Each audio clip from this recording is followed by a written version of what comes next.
দয়ার সাগর রহমানুর রহিম, তোমার দয়ায় পূর্ণ আমার সারা নিশিদিন। আল্লাহু আকবার।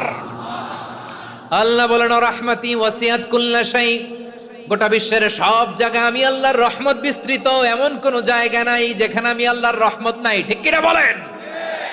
এমন কোন জায়গা নাই আমি আল্লাহর রহমত নাই। আমি আল্লাহর রহমত ছাড়া গাছের একটা পাতা নড়ে না, আমি আল্লাহর দয়ার রহমত ছাড়া গাছের একটা পাতা পড়ে না, আমি আল্লাহর দয়ার রহমত ছাড়া আকাশ থেকে এক ফোঁটা বৃষ্টি ঝরে না।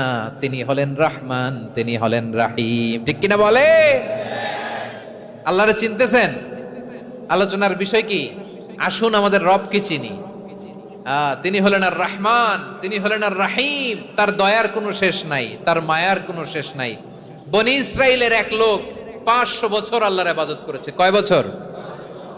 কোথায় জানেন? সাগরের মাঝখানে এক পাহাড়, ওই পাহাড়ের উপরে বসে 500 বছর টানা আল্লাহর ইবাদত, দিনে আর রাতে একবার করে